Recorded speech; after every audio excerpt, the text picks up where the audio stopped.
came tonight. The sheriff's candidate, Travis Stolley, was invited. He said he would not come, and that's somewhat free country, so that's fine. You should know that he made that comment that he would not come. At least he answered me, so that's better than not. So, okay, so we're going to get underway, which one do you want to open? Okay. Go ahead. All right, Dave. Well, thank you for being here. I'm John Van Giesen, candidate for Boundary County Sheriff.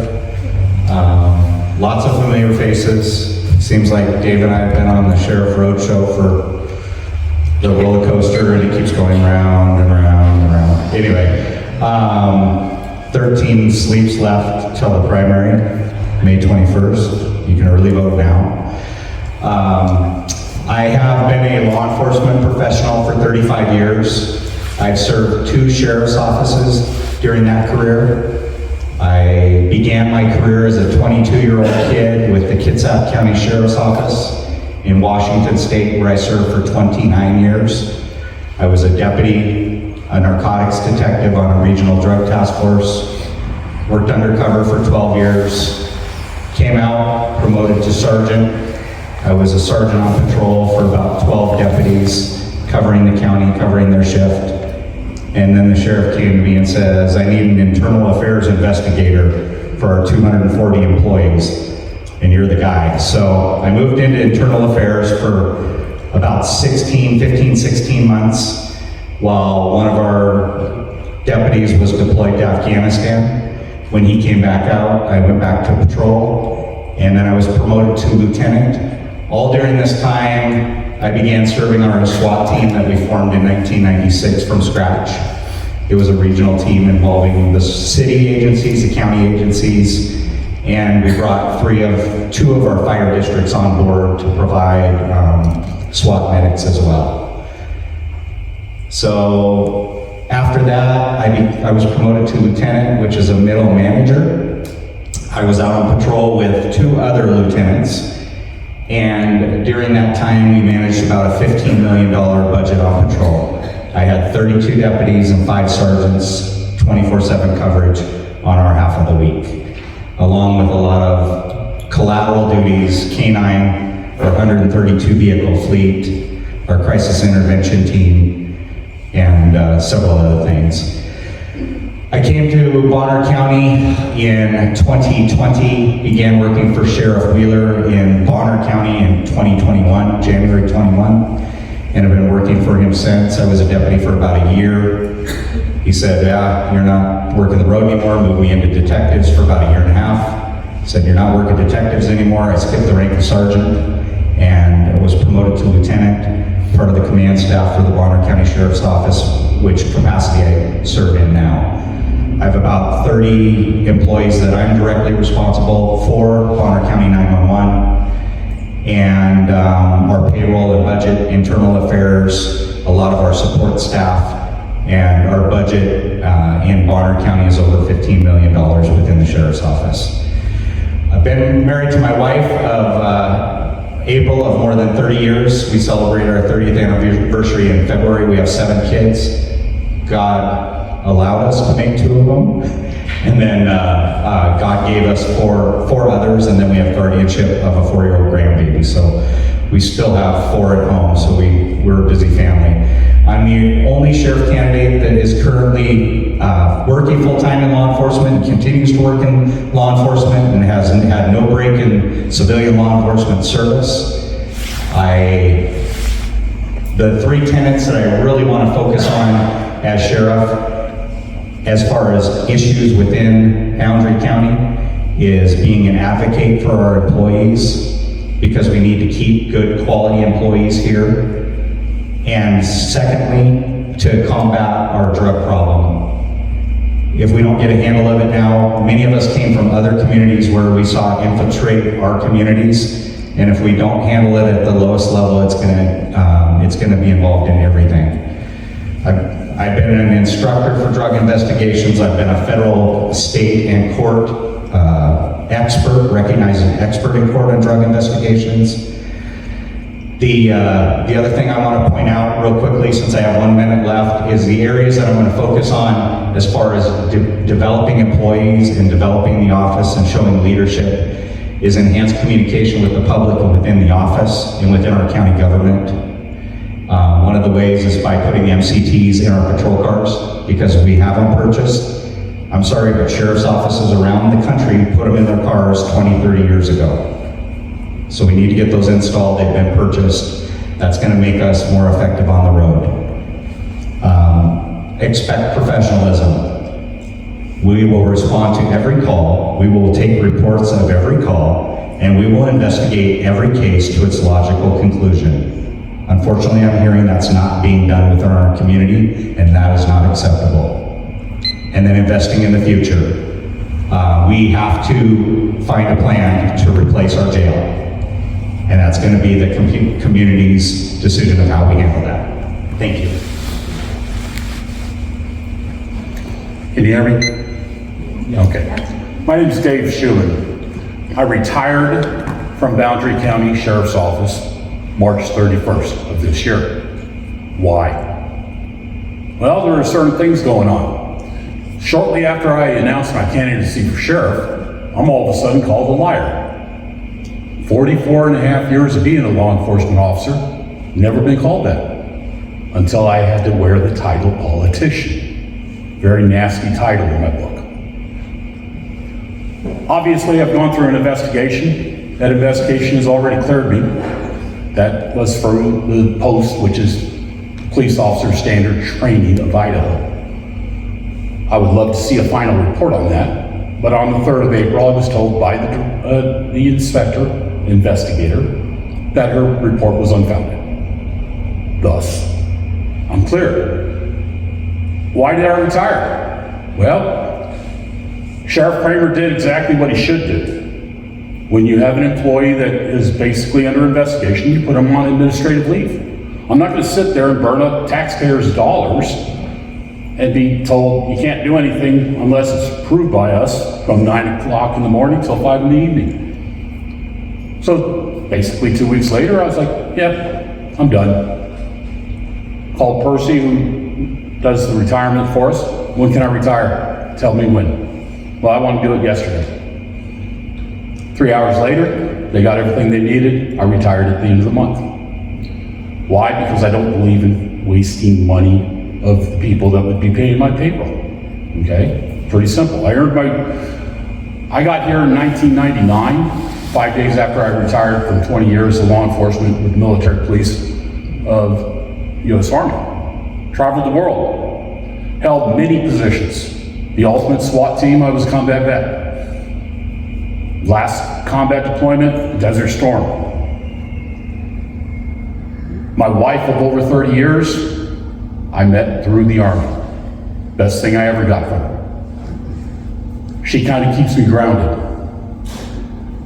When you get told by your employer, hey, look, we understand what you're going through, but you're going to have to ride the pine. I don't do that well.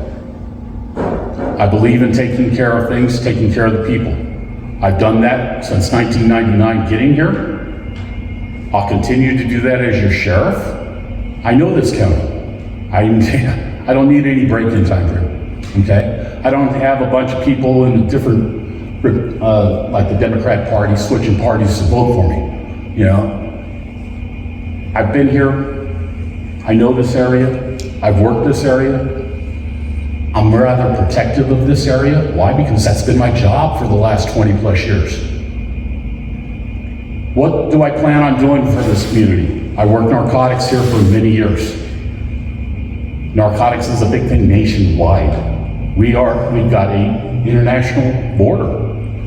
I've worked up there multiple times. I understand what their job is.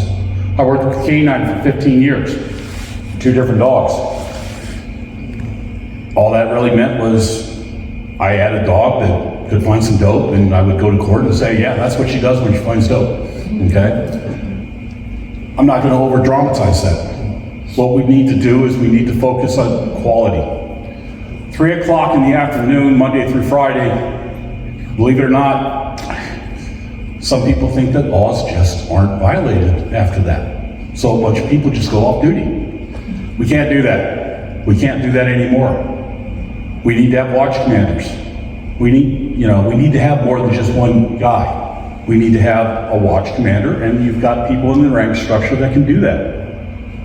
So when you have stipulations that you have 2 people in jail all the time, your watch commander can be based there if need be.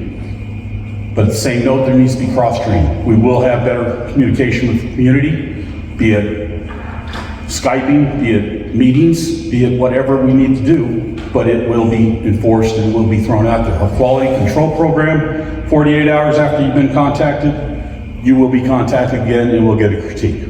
Thank you. 21st of May, Dave Schumann. Got any questions? I'll be back there.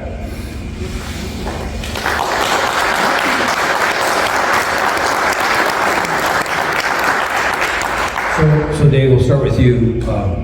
We're going to clarify a question that was put forth in the legislative district. What is or legislative questions?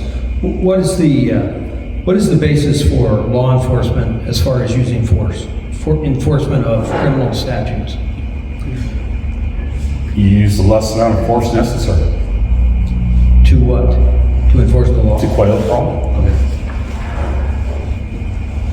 That's what. Yeah. You want to comment on? The biggest factor on use of force is the seriousness of the crime. So if we're talking about a misdemeanor crime that's not very serious, we won't be using deadly force against it, even though as you read the statute, it says you could use all force. But that's not the amount of force that would be necessary to affect the lawful purpose intended, nor would it be reasonable for the crime that's being investigated. So the more serious the crime, the more serious the potential for force having to be used to affect that arrest. Okay, John, you get the question here. What is the basis for determining what is the law or how the law is interpreted, as well as the constitutionality of it? How do you determine that? Which law? The use of force law? Any or just law. any law in general? Any law, right. Okay. So the first test is the legislature putting something in place that we can use. Is it a necessary law? Because most of the laws that are on the books with Idaho code do not require a mandatory arrest. So every law in the books is discretionary. Murder is discretionary. Theft is discretionary. It doesn't mandate law enforcement make the arrest. So the other thing is when laws are enacted, it's real important for law enforcement to take a pause in most of those situations that are not time sensitive to see how the courts interpret them, to see if they need to be challenged or not. Because there could be those unconstitutional laws, unconstitutional mandates that the sheriff and his deputies should not be enforcing. So giving the court time to interpret those before the law enforcement branch makes a decision on whether to make it a law or affect that arrest. Okay, follow-up question. What if the courts make a ruling that you believe is unconstitutional? Will you enforce what you consider to be an unconstitutional law? No, because the Constitution overrides any state law. That's what's interpreted by the courts. And the other thing is that the oath that both Dave and I have taken is number one, to protect that Constitution, both the U.S. and the state, before we act on what a legislator tells us to do. Dave, the question goes to you. What basis do you use to determine what the law is or how the law is applied and what is constitutional? U.S. Constitution is the first thing, right away. If I don't understand or my interpretation disagrees with what is being mandated, then we can always pause. We're not at war.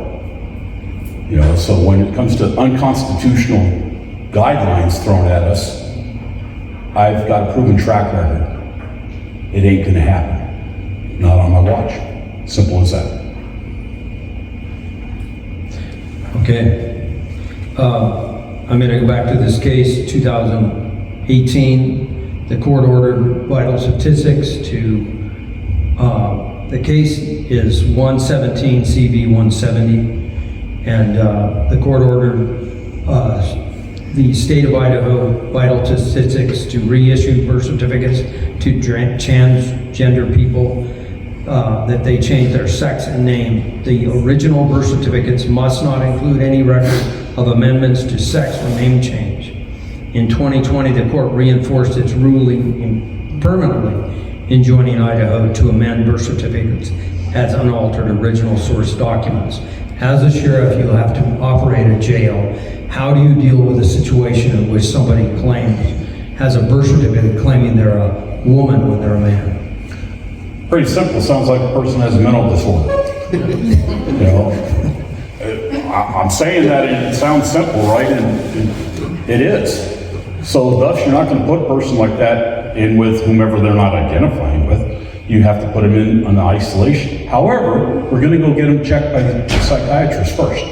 We're not going to go through the crazy stuff that Bonner County got stuck in years ago, where an inmate was actually asking them to pay for a freaking sex change. Not going to happen. You know, so yes, unfortunately, when you got a person that thinks that they're something else, you have to move them into another area. They obviously have issues. We can't expose other human beings that are in confinement with people like that. Yeah, you got it. Yeah, if a individual isolation cell is not available for that type of inmate, then they're going to be housed with where they hold the biological organs and be with that crowd. Whether or not they mentally identify with that crowd or not. And their mental health isn't a job of the sheriff. I'm there if they are prescribed by a doctor to administer them medications and such that are prescribed by a doctor to help them deal with those issues, but I'm not going to force counseling or other type of psychiatric treatment upon them. That's their choice. All right, this is follow-up, and you'll both get the follow-up, but it has to do with the same issue. Similar, should these persons that are claiming to be transgender that possess these original source documents access bathrooms, locker rooms that are opposite of the biological sex? How will you protect the rights and safety of the public, including children, yet protect the constitutional rights of the, quote, transgenders? Well, they might be accompanied to the bathroom every time so that we make sure that we don't have a potential victim there. It's going to be staff intensive if they're going to play a little game like that. But ultimately, the safety of the inmates is my paramount duty, and whatever I need to do to ensure that safety. Yeah, it wasn't intended to be in the jail. Okay. I'm sorry, this one was. Just a public restroom? In the public. Well, unless it's a violation of law or a safety issue, it's not an issue with the sheriff. So a transgender man can use a woman's bathroom? If the business allows it, but it's not my job to go in and force that as your law enforcement officer to take action on that. What if it's public school? If it's public schools, then the public school board needs to be addressed of how they're going to handle that. How are you going to address that in your schools? That's not my position as sheriff to try to force them to do something. You want to answer that? As a sheriff, you should be able to go answer or talk to the school boards and stuff of that nature and have your input, but as John's pointed out, it's not really the sheriff's position on that. However, if I'm standing there and I got a guy walking into the girls' bathroom, I'm a father of 3 girls. Now, you're women. I don't think that's going to happen. They're going to be removed, and that's just the way it is. Okay, that's good. Yeah. This is a very sad discussion to have in America. Understood? Well, I think, Steve, every man in this room would take a stance if their family was a victim of this and address it appropriately, whether it's take their child into another restroom to make sure they were being safe, or remove them from that situation, or get that person out of there. But that's going to be, we all know, how do we need to address that if it happens with us? Protection of our family and protection of a vulnerable victim are going to come paramount. Okay, next question. And John, I guess, I'm not sure who had the last one, so I saw Anyway, law enforcement officers often risk their lives dealing with high-risk confrontations, even though some situations may appear to bystanders as non-threatening. At times, law enforcement overreacts, violating the rights of the citizen, and may use the brotherhood, quote, brotherhood of law enforcement to cover their inappropriate actions. What safeguards would you put in place to police law enforcement and deal with valid citizen complaints of misconduct? Yeah. Well, there's good safeguards in place right now, and one of them is the ICRIM policy that the Boundary County Sheriff's Office uses. What that sets up is both a criminal process and an administrative process of how to handle those kind of actions. And it also mandates our deputies to have a duty to intervene if another deputy is acting outside the parameters of their policy, and also to report any inappropriate actions of their fellow deputies. And it's my obligation as the sheriff to make sure that, number one, if there's alleged criminal activity, that I enlist another agency outside our agency to investigate that. And then I began an administrative investigation to see if our employees violated any internal policy of the sheriff's office and handle that appropriately. Our citizens expect the accountability, and I will expect that accountability. Dave, you want to address it? Yeah, pretty simple. Technology has done us a great favor. Body cams are a fantastic thing. You know, yeah, they're mechanical. Can they go wrong? Yeah, they can. You're gonna probably have more than one officer around there. All body cams go bad? I don't think so. You know, so of course you have to uphold the standards. Reviewing those is the first step. If there's a violation, then take appropriate action. Will not allow any heavy-handed law enforcement. It's just not necessary. All right, Dave, for those sentenced and held in the county jail, do you have plans to put these persons to work, or have some kind of training, life skills, help them how do you deal with that to try to help out in the community? There's a big difference between a detention facility and a prison. Prisons do rehabilitative stuff. We can hold people for up to a year. Can we try to help them out? Sure. There are programs in place where they have, be it religious, be it what some type of technical skills might be there. We can start using that. Other things have to be in place. Individual has to be sentenced before they can even be out of the jail. We don't have a facility where they can learn a trade in that facility. So if we were going to do that, they would have to leave. So if they're not sentenced, they're not going. They got to be eligible for a program. If we have something like that in place, then we'll do that. But again, that's for sentenced people. All right, address that. Well, one of the challenges that the current sheriff has and that we will have going into office is the current jail only allows one interaction to be taking place at a time. For instance, if there's an attorney meeting with a client, an inmate, a counselor or pastor can't get in there and handle their counseling session or meet with that Bible study. That's one of the things that the new jail will create, is many more opportunities where we can have our inmates interacting in a positive way and getting the support that they need, either through counseling, Bible studies, and other programs, education studies. They don't have to be sentenced to use an online course, get book materials in their cell. The other thing is we can use sentenced inmates for sheriff's labor program to supplement the needs of the county or supplement the needs of our community. These are low-level offenders being supervised in the public or being ordered to community service by the court, for instance, on weekends if they work during the week and come in during the weekend and do their 16, 20 hours of community service. So there's several ways that we can utilize those inmates that are low risk to help supplement the work that we're doing in the county. All right, thank you.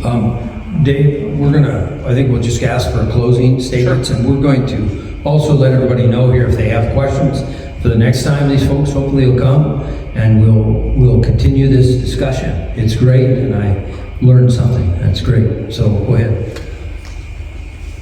If nothing else that I've learned in running for office here. People are strange, okay?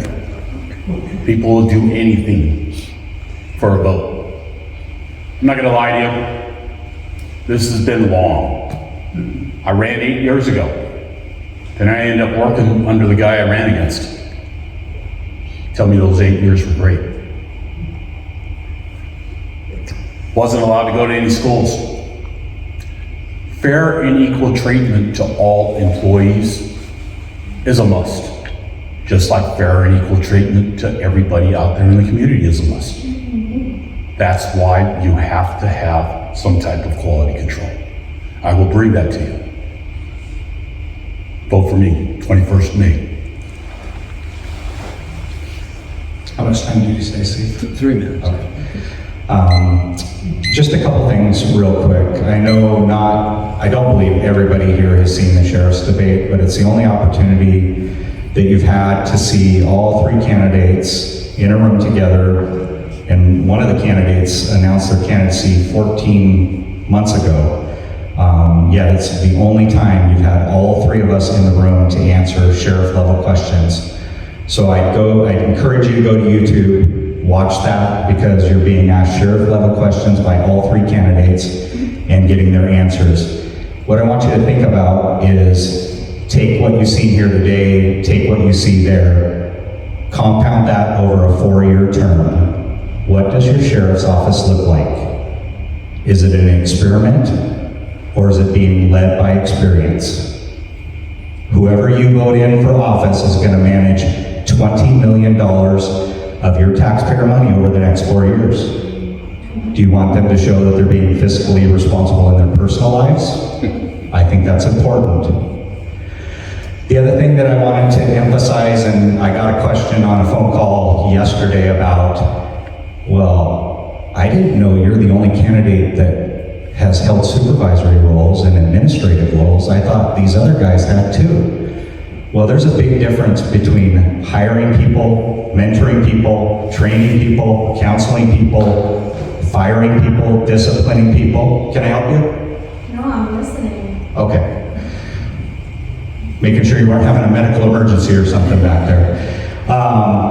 And managing budgets, presenting budgets, advocating for your employees for wages and benefits.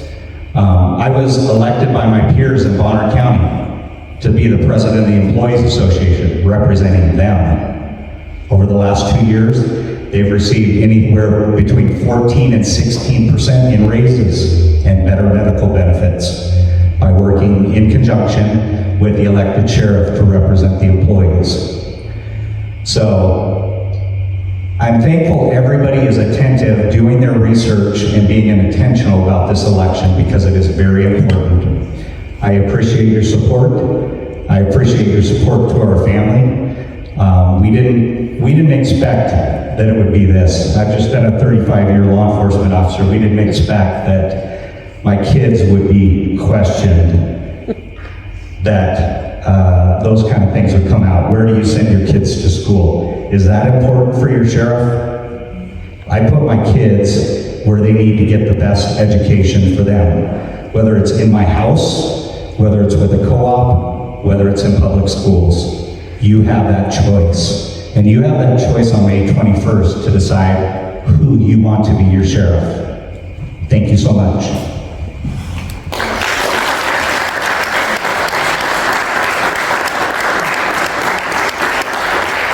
Yeah, thank you very much for coming out. And, the scriptures tell us the whole duty of man is to do justly, to love mercy, and walk humbly before our God. So that's what we send you out with. Thanks for coming.